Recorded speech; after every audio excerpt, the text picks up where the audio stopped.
Coucou tout le monde, bienvenue dans cette nouvelle vidéo. Aujourd'hui, une petite création sur le thème de la rentrée. Forcément, si je la fais pas maintenant, ce serait quand même dommage. Et je commence par la découpe de mon devant de carte dans du papier Maya blanc. Comme d'habitude, je fais un article blog, vous avez le lien sous la vidéo, et dans l'article du blog, vous avez le lien vers tous les éléments que j'ai utilisés dans cette vidéo. Je prends mon petit tampon Lama, je dis mon tampon non seulement parce que c'est effectivement le mien, mais en plus parce que je l'ai dessiné pour tout en colle. Je le tamponne avec une encre hybride qui va me permettre de travailler tout aussi bien avec les techniques à l'eau que les techniques feutre à alcool, et ça tombe bien parce que là je vais utiliser les deux. Pour travailler le fond, j'avais déjà, comme vous le remarquez, il a déjà servi, j'avais déjà fait un masque avec le tamponnage de mon petit lama. Donc je le mets en place en faisant en sorte d'empiéter un petit peu sur le noir, mais pas trop. Enfin, de toute façon, je l'ai découpé, comme je vous l'ai déjà expliqué, en mordant bien le trait noir. De cette manière, quand je le place sur ce que j'ai tamponné sur mon devant de carte, eh bien, je n'ai pas les petites tranches blanches. Je fais un aplat le plus régulier possible avec une distress classique sur tout le fond. Et pour ajouter un motif ton sur ton, c'est-à-dire que je vais reprendre exactement la même encre, mais oui, je crois que vous auriez pu le dire sans moi, hein, le tampon écriture, vous savez que celui-ci je le mets à toutes les sauces, mais parce qu'il le vaut bien, ça fait vraiment partie des basiques à avoir, donc là aussi, hein, bien sûr, vous aurez le lien dans l'article du blog. Et je tamponne allègrement un peu partout, le but du jeu c'est pas de lire les écritures, c'est juste de voir qu'il y en a et que ça fasse un petit peu de relief sur notre fond. Quelques gouttes d'eau, j'ai utilisé de la distress, ce serait dommage de ne pas la faire réagir avec de l'eau. Au bout de quelques secondes, j'enlève le surplus avec mon petit chiffon. Et à l'aide d'une vieille carte, carte de fidélité, je ne sais même plus trop ce que c'est, peu importe, on s'en fiche, je vais étaler du gesso en couches plus ou moins fines. Enfin voilà, le but du jeu c'est vraiment d'en mettre sans trop chercher à avoir quelque chose de régulier.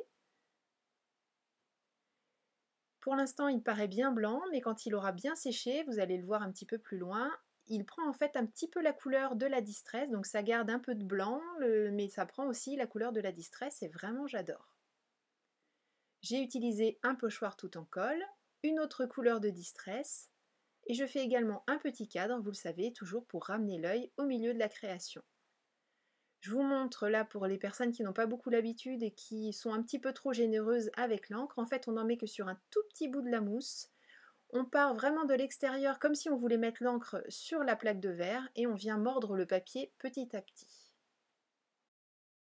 Comme tout est bien sec, je peux manipuler ma carte. De toute façon, tout était sec avant parce que pour passer l'encre au travers du pochoir, bien sûr, j'ai attendu que mon gesso soit sec. J'enlève délicatement le masque, tout simplement parce que je vais m'en servir encore une prochaine fois, et je le range sur l'emballage de mon tampon. Je prends cette autre planche de scrap, oui bah si c'est une planche de scrap, cette planche de tampon qui s'appelle Scrap, où j'avais dessiné plein de petits éléments qui reprennent les matériels que l'on utilise dans notre scrap. Je fais une mise en couleur ultra simple, une couleur de base, la même tonalité un peu plus soutenue pour faire comme une ombre. Alors vous voyez, je prends peu de précautions, même si j'ai accéléré la vidéo, je l'ai accéléré très très peu, donc c'est quasiment taille réelle, vitesse réelle. J'ai fait une encoche dans le petit panier avec mon scalpel, et je glisse les petits crayons à l'endroit à l'envers, tout simplement pour voir un petit peu ce que ça va donner. Puis je ne vais pas finalement m'en occuper tout de suite, je vais d'abord mettre le lama en couleur. Pour ça, j'ai pris mes feutres à alcool Spectrum noir, et là encore, quelque chose de vraiment super simple, la couleur de base en aplat, donc une tonalité claire entre guillemets, enfin peu importe, une tonalité plus claire en tout cas que celle que l'on utilise ensuite pour poser les ombres. Et là, j'ai fait directement le fondu sur le papier. D'ailleurs, je fais une petite erreur là pour celles qui me voient faire d'habitude. Je suis restée sur la plaque de verre. Normalement, je me mets sur du papier pour éviter, si toutefois le feutre traversait le papier, que ça ne bave en dehors de ce que je souhaite. Donc là, je ne l'ai pas fait. J'ai eu de la chance. D'abord, j'ai pas mis tant de feutre que ça. Et puis, comme il y a la distress tout autour, bon, il y a moins de risques. Mais normalement, on se met sur un support entre guillemets absorbant. Donc une feuille de papier, hein, il n'y a pas besoin de mettre de l'essuie-tout en dessous. Je suis vraiment restée dans ces deux couleurs, le vert et le violet, sauf là pour le panier et pour le lama, mais sinon j'ai vraiment travaillé juste avec ces deux tonalités. Et une fois ma mise en couleur terminée, je m'occupe de l'assemblage des petits crayons, donc là je les remets dans le panier. Quand je suis à peu près satisfaite, je retourne, je coupe ce qui dépasse, je mets un petit morceau d'adhésif pour éviter que ça se promène, et puis finalement je reprends ce que j'ai découpé puisque ça va venir compléter tout ce que j'ai dans le petit panier. Un petit peu de colle au dos, et puis le tout est maintenu en place de cette manière, aussi bien donc à l'arrière avec l'adhésif que devant avec la colle.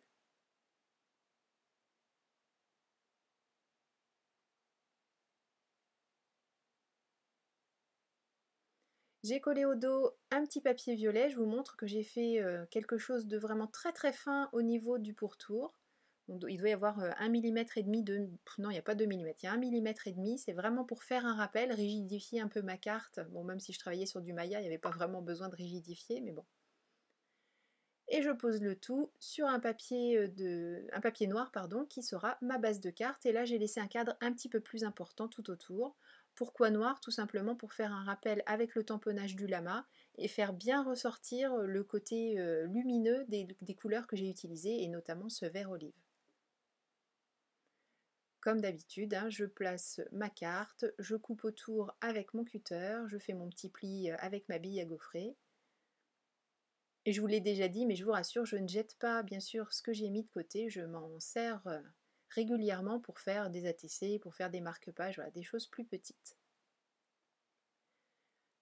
Avec le feutre vert que j'ai déjà utilisé pour la mise en couleur de la carte, je fais un petit trait tout autour du lama pour le faire ressortir.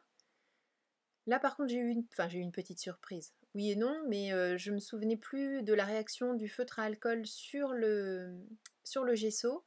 Et ça n'a pas fait tout à fait aussi beau, aussi propre que ça le fait d'habitude. Mais bon, ça va, ma carte n'est pas gâchée pour autant. Mais à garder dans un coin de nos têtes, forcément, le feutre à alcool réagit différemment sur le gesso, puisque c'est assez poreux, assez...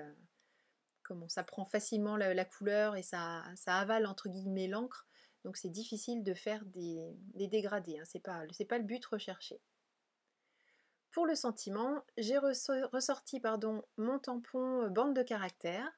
Donc je suis restée sur la plaque de verre, là on voit que c'est trop dur, donc mon tampon est mal fait. Et si je me mets sur ma petite mousse, celle dont je me sers avec ma bille à gaufrer régulièrement, et bien là le tamponnage est parfait. Donc mettez-vous sur quelque chose d'un petit peu souple pour faciliter le tamponnage avec ce tampon bande de caractère. Et vous voyez, j'ai pu écrire le message que je souhaitais, j'ai mis bonne rentrée, j'ai coupé tout ça en petits panneaux, relié le tout avec une agrafe et collé sur le devant de ma carte. Pour faire un rappel et habiller le bas, parce que je trouvais qu'il manquait quelque chose, dans la chute du même papier, j'ai découpé d'autres petites flèches que j'ai mis dans l'autre sens. Et pour terminer et apporter un peu de brillance, un petit peu de glossy accent. Pour que le lama ait l'air plus réveillé, j'ai utilisé mon stylo gel noir et tout de suite il a l'air, bon, ouais, plus réveillé je sais pas, mais en tout cas un peu plus lumineux et un peu plus avec nous. Et cette carte est terminée. Merci beaucoup d'avoir suivi cette vidéo, je vous donne rendez-vous très bientôt pour une nouvelle création. Et d'ici là, bien sûr, vous le savez, prenez bien soin de vous, créez et partagez. Gros bisous, bye bye.